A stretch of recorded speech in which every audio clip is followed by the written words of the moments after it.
आता हे बोलणं पटकन होईल की नाही हे मला नाही सांगता येत. तुमचं बोलणं मीही पूर्णपणे ऐकून घेईनच असं नाही.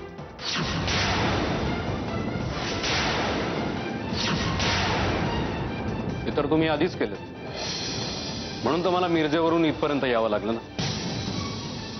मॅडम, तुम्ही माझ्याशी फोनवर जे काही बोललात, ज्या पद्धतीने बोललात, ज्या भाषेत बोललात, माझ्यावर जे काही तुम्ही आरोप केले ते अजिबात योग्य नाही केले. केवळ माझ्यावरचे संस्कार म्हणून मी तुम्हाला तुमच्या भाषेत उत्तर नाही दिलं. अदरवाईज ती भाषा मलाही बोलता येते. माफी मागणाऱ्या माणसाची सुद्धा ही भाषा असत नाही मिस्टर शेखरराज देशमुख. मुळात मी इथं कोणाची माफी मागायला आलो नाही. मी जे काही चुकीचं वागलो, म्हणजे असं तुमचं म्हणणं आहे, मी काय चुकीचं वागलो ते तरी मला सांगा. तुमच्या मनात याबद्दल काय गैरसमज आहेत ते मोकळेपणानं बोला माझ्याशी.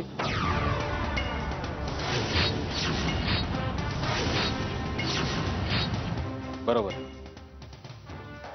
मी जे बोललो ते बरोबर, पण यात चुकीचं काय बोललो? जे सत्य आहे, खरं आहे, जे मी ऐकलंय तेच बोललो. आणि मला यामध्ये प्रियाच्या चारित्र्याचं प्रदर्शन मांडायचं नव्हतं लोकांसमोर, म्हणून तुमच्याकडे मी नकार कळवला. सांगा ना, यात काय चुकलं माझं? पण तिच्या चारित्र्यावर हे असले आरोप करायची तुमची हिंमत कशी झाली? किती ओळखता तुम्ही प्रियाला? बरोबर आहे, किती ओळखतो मी तिला. खरंय, मी काहीच ओळखत नाही तिला. आणि दुसरी गोष्ट म्हणजे तिच्याविषयी मी जे काही बोललो त्यात हिमतीचा प्रश्न येतच नाही. काहीतरी रचलेलं किंवा स्वप्नात बघितलेलं असं काही नव्हतं ते. तिचं एका मुलावर प्रेम होतं हे तिनंच मान्य केलं. तोंडाला येईल ते खोटं बोलू नका. मी काही खोटं बोलत नाहीये, आणि तुमची खात्री पटेस तोपर्यंत मी इथून जाणारही नाहीये. मी इथंच थांबणार आहे. हवं तर तुम्ही इथं प्रियाला बोलवू शकता.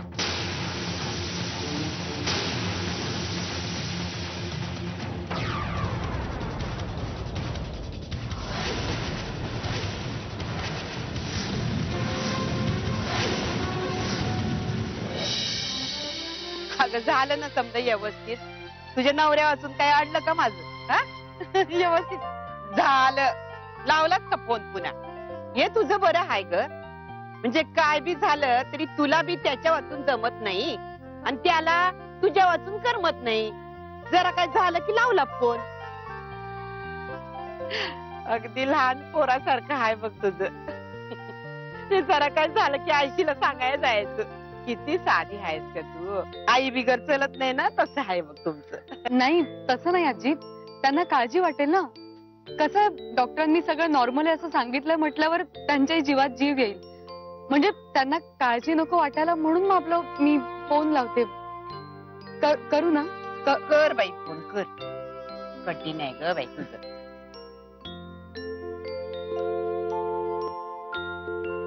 काय झालं? लागत नाही आहे? चल चल चल, गाडीत जाऊन बस. आजी काय 10 तासाचा प्रवास आहे काय? होईल की आता जाऊन पोचू. चल चल लवकर. तिकडे जाऊन बोल काय बोलायचं. सावकाश चढ आणि गाई करू नका. कठीण झालंय बाई तुमच्या लोकांचं खरंच. आई ओ देवा देवा देवा. चल रे बाबा.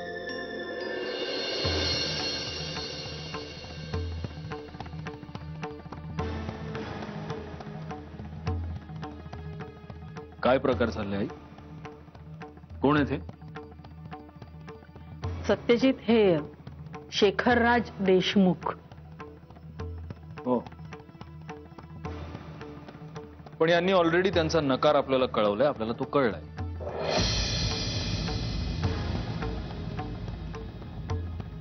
मग आता हे इथे का आलेत?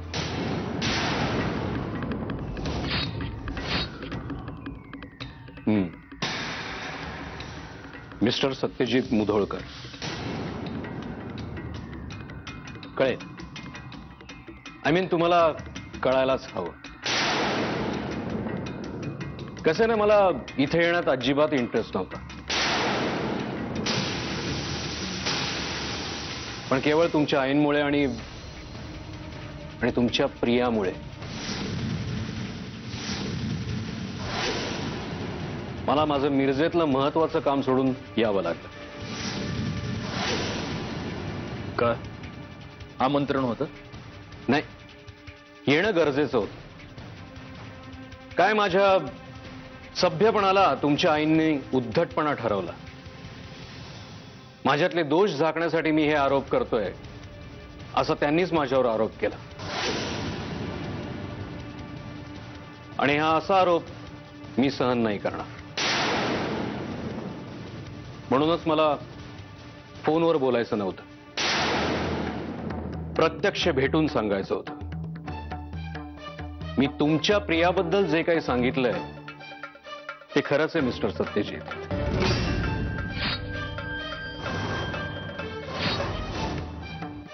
M I right? एक मिनिट. हे काय तुमची प्रिया लावलंय? डोकं ठिकाणावर आहे का?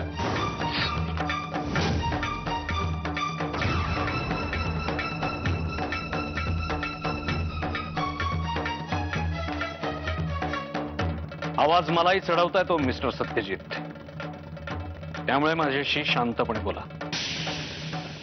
आणि मी काही चुकीचं बोललेलं नाहीये. तुमची प्रिया नाही, खरं तर मी तुमचीच प्रिया असं म्हणायला हवं होतं, नाही का?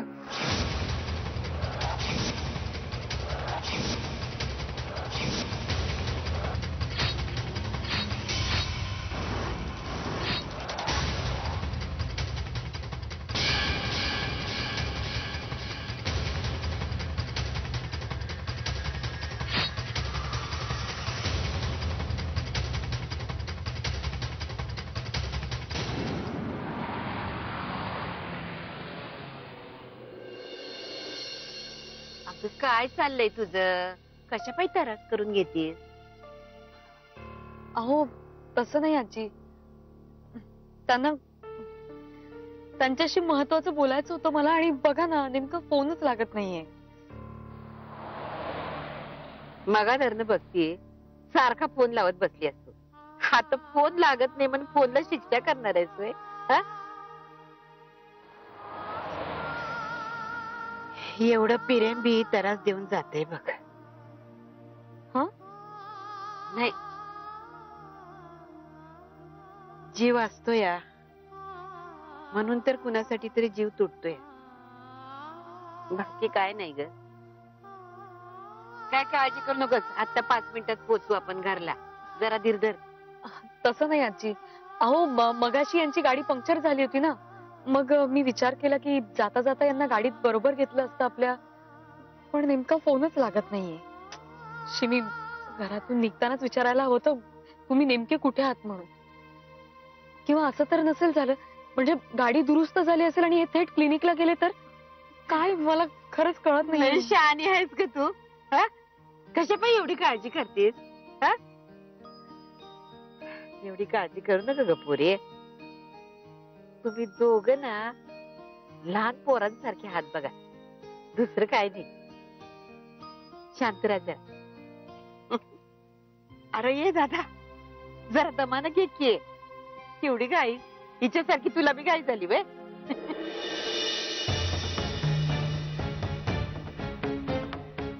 मिस्टर शेखर राज,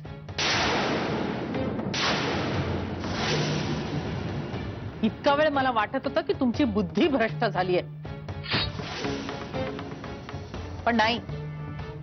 तुम्हाला विचार करायची सुद्धा बुद्धी नाहीये. माझ्या मुलावर असले घाणेरडे आरोप करताना तुम्हाला एका क्षणाचा विचार करावासा वाटला नाही?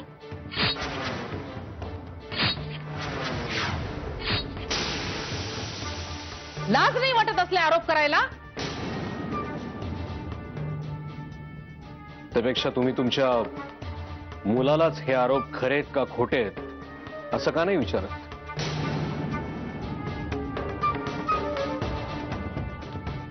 पुरे तुमचा एक शब्दही ऐकायची इच्छा नाहीये माझी. मी जे काही आरोप केलेत तुम्हाला खरंच खोटे वाटत असतील, तुम्हाला खरंच याबद्दल काही माहिती नसेल, तर मॅडम तुमची तुमच्याच घरात खूप मोठी फसवणूक होतीये.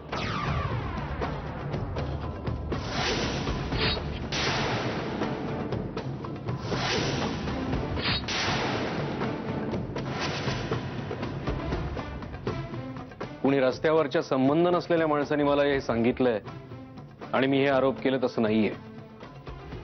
मला हे सगळं प्रियाने सांगितलं.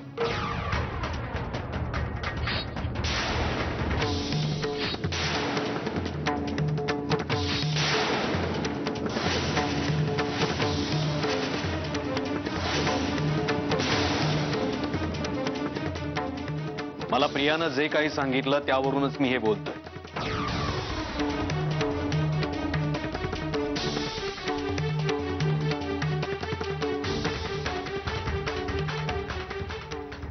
मिस्टर सत्यजित मुधोळकर,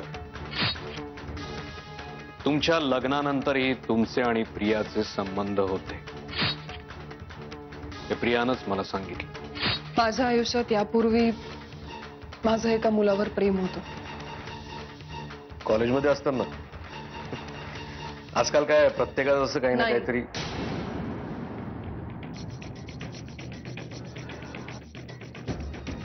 माझं तसं नव्हतं. माझं कॉलेजमधलं इमॅच्युअर प्रेम नव्हतं.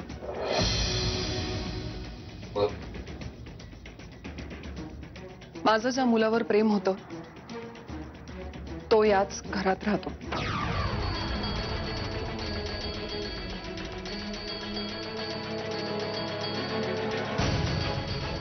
शालिनी मावशीचा मुलगा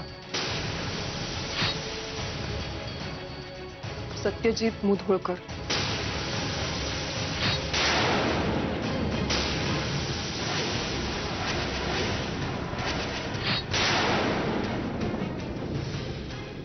यू मीन?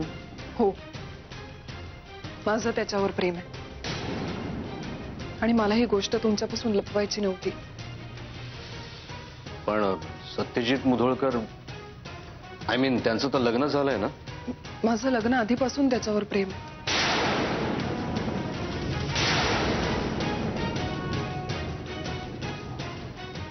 लग्न का नाही केलं? कारण त्यांनी माझं प्रेम कधी समजूनच घेतलं नाही आणि लग्न केलं दुसऱ्या कुठल्या तरी मुलीशी. पण म्हणून माझं प्रेम कमी झालं नाही. पुढे योगायोगाने म्हणा किंवा नशिबाने अशी परिस्थिती आली की त्यालाही माझ्या प्रेमाची, माझ्या आधाराची गरज वाटू लागली. मग माझ्या मनातलं प्रेम पुन्हा एकदा जागं झालं आणि मी पुन्हा त्याच्यात गुंतत गेले. पण यावेळी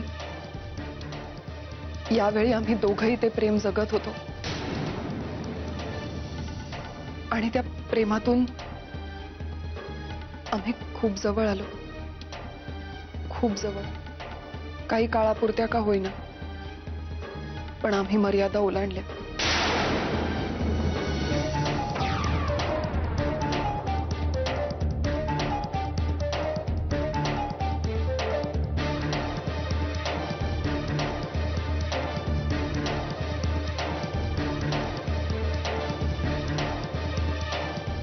शेखर हा माझा भूतकाळ आहे,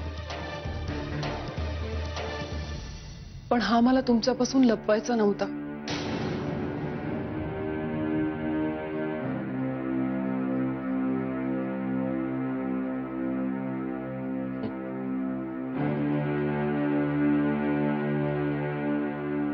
आपला भूतकाळ असा दुसऱ्यासमोर मांडायलाही धैर्य लागतं. आणि प्रिया तुमच्यात ते आहे.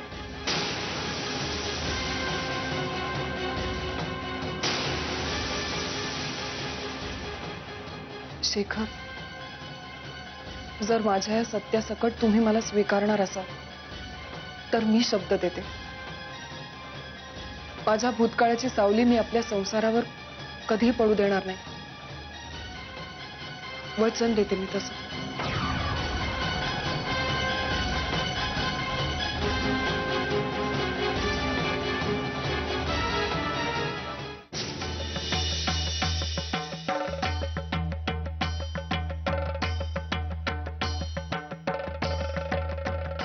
जे काही होतं ते सगळं असं आहे.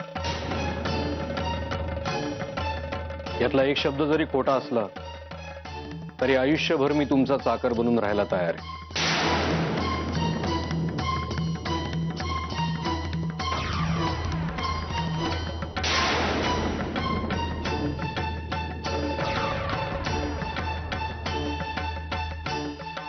तुमचा अजूनही माझ्या सांगण्यावर विश्वास बसत नसेल तर तुम्ही इथं प्रियाला बोलवा.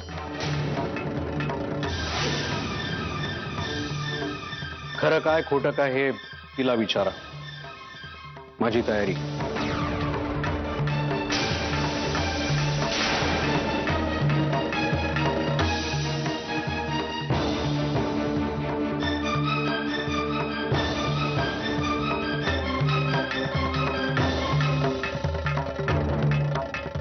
मला इथं येऊन कुठलाही तमाशा करायचा नव्हता. इनफॅक्ट मला हा विषयच वाढून द्यायचा नव्हता. म्हणून बाकीचं काही न सांगता मी फक्त माझा नकार कळवला होता.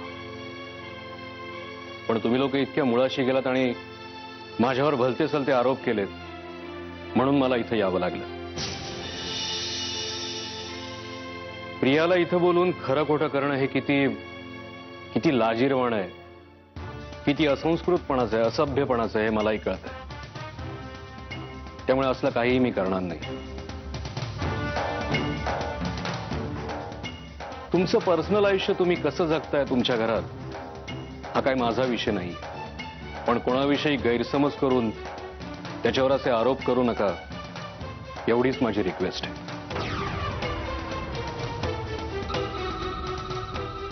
येतो मी.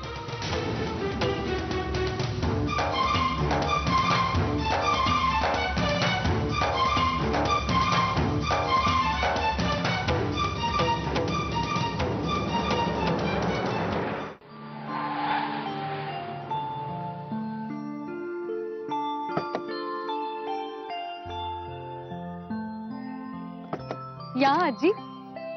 अगं थांब थांब पोरे. अगं मला येऊ दे की. अगं मी म्हातारी आहे.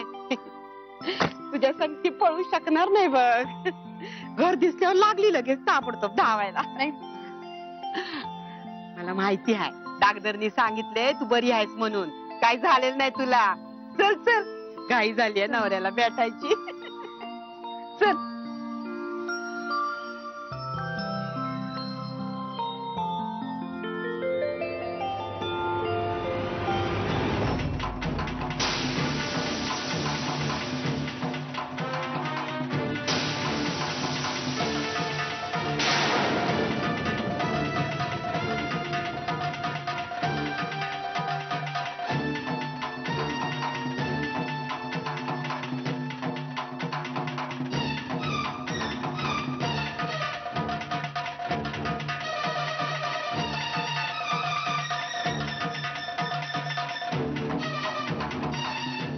काय झालं?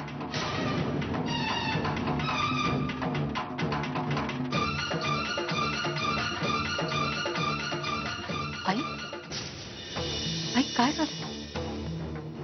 शालिनी ताई मग बोलू आपण. हा येते मी.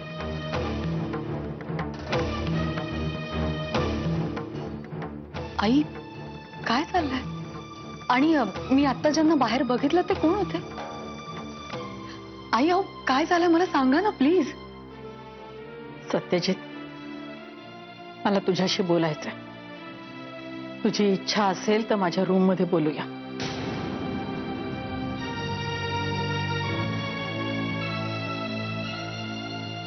अहो काय झालंय? प्लीज बोला ना. आलो.